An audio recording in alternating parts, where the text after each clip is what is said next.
Last week we did a deep dive on Battlefleet Gothic, and this week we're gonna make an awesome display board and something you could play tutorial games on. But we didn't want to just build a flat board. That's boring. This is space. It's got extra dimensions. Let's make something a little special.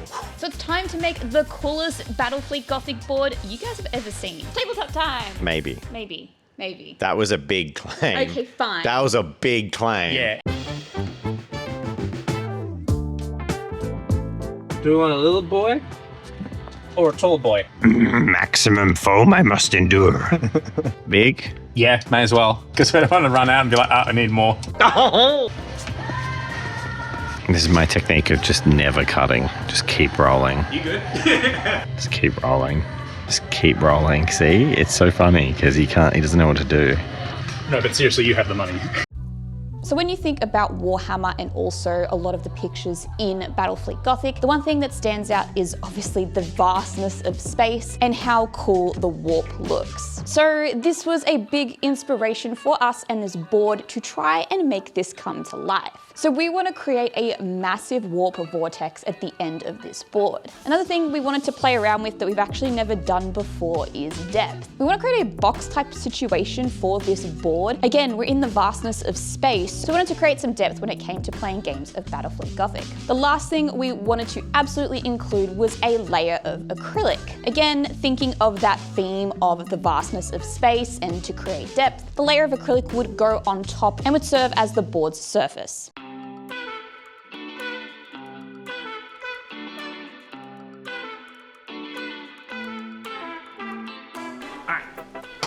I've done all my cutting either side of the main base, and they will frame the whole thing and basically provide structure and support to the acrylic that's going to sit on top. So all I need to do now is attach this, get it glued, nailed down, and then we can start working on the vortex itself, which I think is pretty much going to be the exciting part.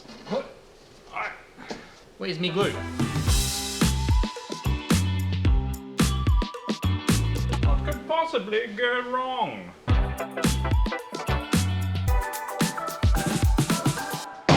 We have to build a warp storm. Oh my gosh. All right, let's build a warp storm out of foam. We're gonna basically make a conical thing. It's basically gonna look like a big splayed out mop that's sort of wrapped around and created a vortex. Sort of just like a big galaxy. We are making the foam cornetto, and that's just a whole bunch of gluing stuff together, so let's do it. Cool.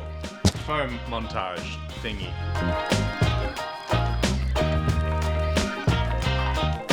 So the reason we're constructing the warp like this is because of the inherent chaos nature of assembling in such a way, and the fact that it isn't going to look symmetrical. Even if we wanted it to, it is going to look really organic and weird and chaotic, which is the point, and that makes it fun.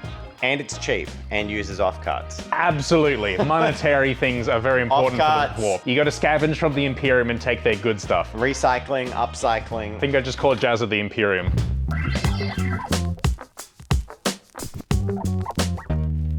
We've completed our Minecraft build here, but it's not really what we're going for, so it's time to start putting expanding foam in it. It's going to glue everything together so it's not quite as rickety, there's no gaps, and we can start carving away and making it look like a warp storm.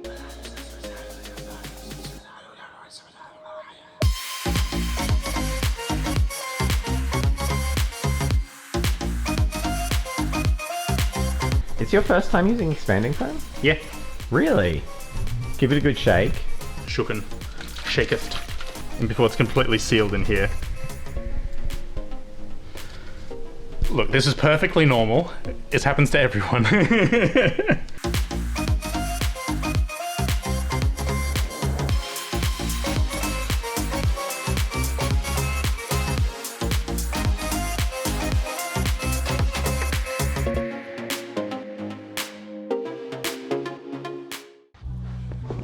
Okay, so it's the Monday morning. We're coming in ready to get working on this. And was this a fever dream? I'm looking at this and I'm kind of like, what are we doing? What have we made? Have we any idea how to make this look cool? And the answer is no. Every project has an ugly stage. This is our project's ugly stage, but we're gonna stick to the plan and the vision and start marking this out, carving it back, and trying to turn it into our vision, which is a cool warp storm. Because right now, it's just a funky mushroom hat. Jen, I just wanna go to the one place that capitalists haven't ruined yet. Space!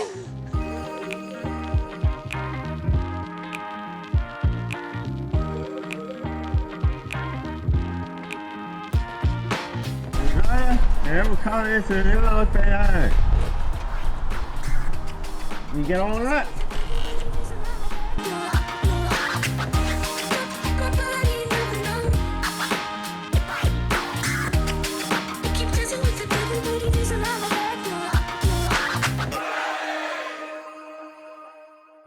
Okay, I've carved out some channels for some LEDs. We'll see how that works. Glue some strips in, I get some paint on it, and then we basically have to turn what is a pile of expanding foam into a warp storm. Somehow.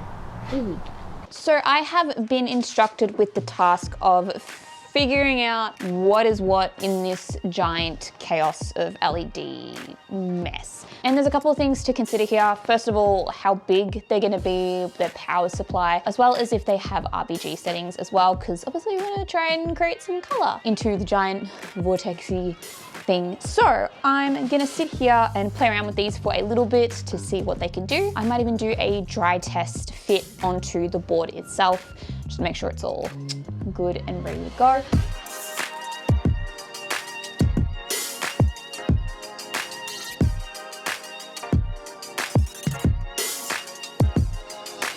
I've taped this on for now just to kind of see what it looks like, and it's pretty sick.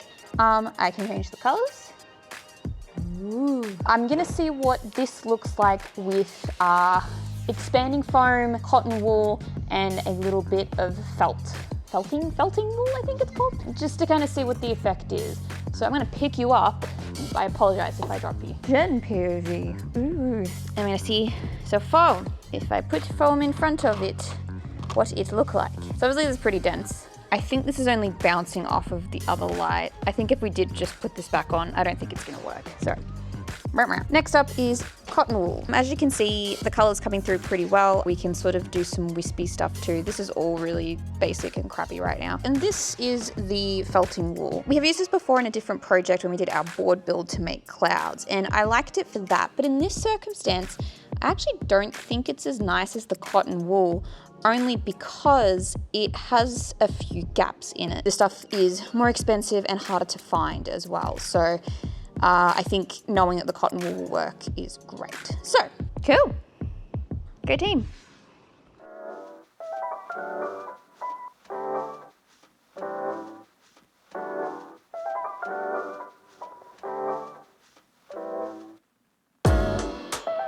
Balls. Balls. I want to turn around and say balls, Jen.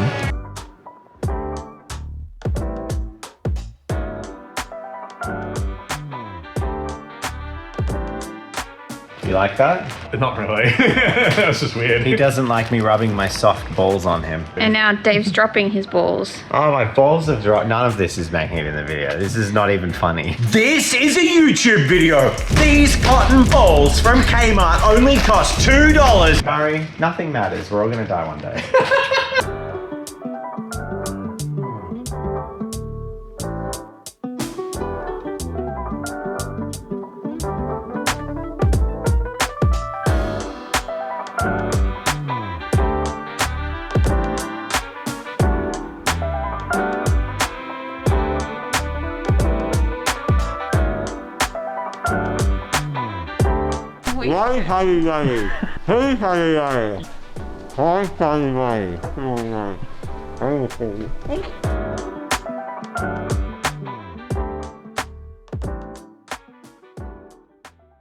Now, if you're a fan of Warhammer games and the likes and rolling numbers and calculating things, the mathematics in this might not surprise you that even with 2 little paint bottles, I'm not going to be able to cover this. So I need something a bit more substantial. And here we have some simple poster paint. So I need to thin this down so it can go through an airbrush, and then I can start painting this. So, time to experiment.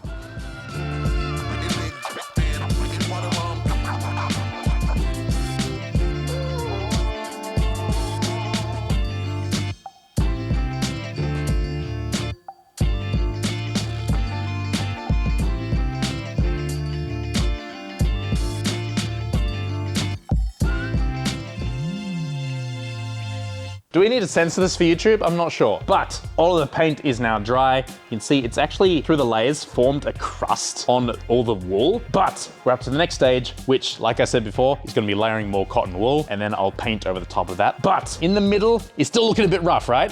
Like, it's kind of unpleasant to look at, totally by design. But that's where all the LEDs and everything is gonna go, remember? And we'll put even more wool in there, and that'll really shine through, glow emanating from the center of the storm, and then sort of radiating out as it gets darker and darker. But first, more wool!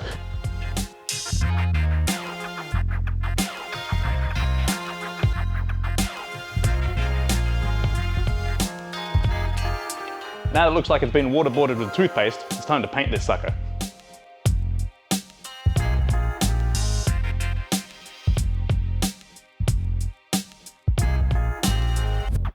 How do I create such a masterpiece, you ask? Well, it's all about chaotic intention. My muse in this instance is water hitting oil. Those two substances colliding with each other and also separating, tearing apart viciously. What do we do when it doesn't turn out right? We delete the footage and burn down the building. There we go, it looks better, I hope. The gist of what I want to communicate with this should look bad because it's the warp, right? But I want it to look good, remember that. But also bad. An absolute riot. It looks like what happens if you like leave your rainbow icy pole in the sun for too long. But it's cool! There's gonna be a board on this, it's gonna glow, it's gonna be epic! Hell yeah! No, it's gonna be Battlefleet Gothica, not epic. Epic's different. All right, we got to make some cool props for this board, and something I really want to make is some ships. And I thought about it, we could do ships blowing up, but I think it makes more sense for them to be the derelict shells of ships from previous battles. So I printed out a few more Imperial cruisers because of course these are the most iconic ships, they make the most sense, but also they come in lots of parts, which means I can ruin them. And I'm about to use what is rapidly becoming one of my favorite hobby tools, the chisel and full-size mallet. Because of course, if these ships are ruined, I can't just have these perfect ships attaching the way they did, so I want them to be broken. And a very efficient way to break them is, well, to break them. So now we have a really nice, even the way it's actually left like this little strut of the underside, perfect, exactly what I wanted, one smash. And then I can connect all these elements and we'll start to work something out.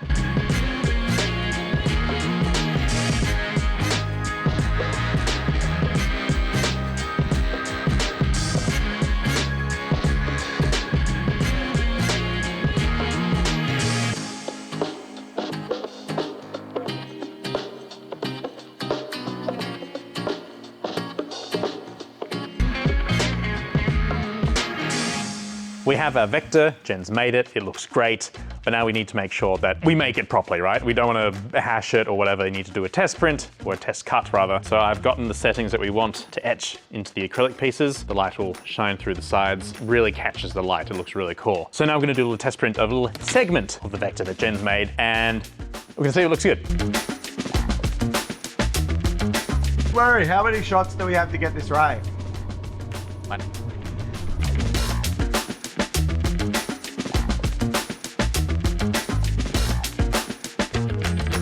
Time to see if it's completely Take a look. Ah, ta-da! Huh. It's a bit of a funny shape, but it's fine. You won't even know the difference when it's in there. Should we test fit? Yeah, let's test fit. Oh, actually, that's flush. That's good. That's good. Ta-da-da-da-da-da. Yes. I love it when a plan comes to work. Really quick interlude here for those who've been following our Magniscape project, which is a really cool set of magnetic D&D tiles. Well, we actually postponed the game found.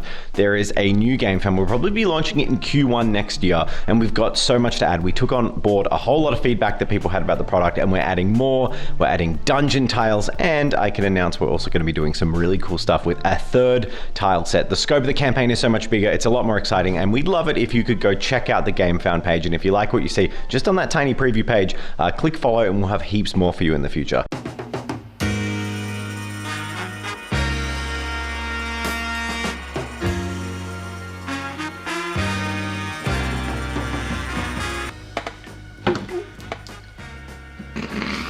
That's right, it evaporates.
While we look at cool reveals of our board, we'd like to take a moment to thank our patrons. We've been making a bit of a change here at Tabletop Time, focusing on making some really cool stuff that we're passionate about, and our patrons have been supporting us along the way, and they're really the only reason we can keep doing this as a job.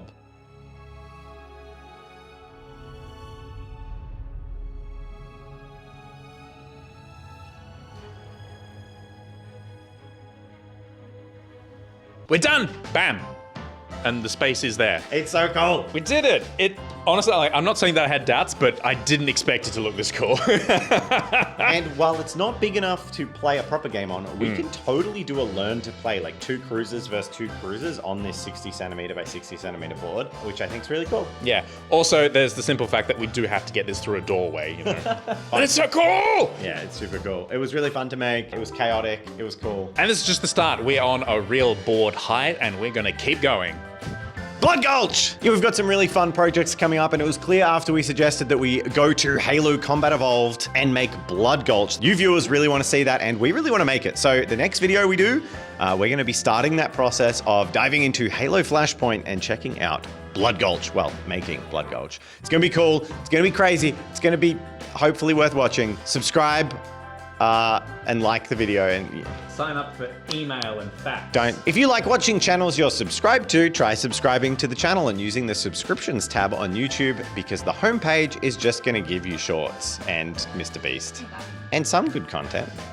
So like other channels, not us. This is awful. See you in the next video!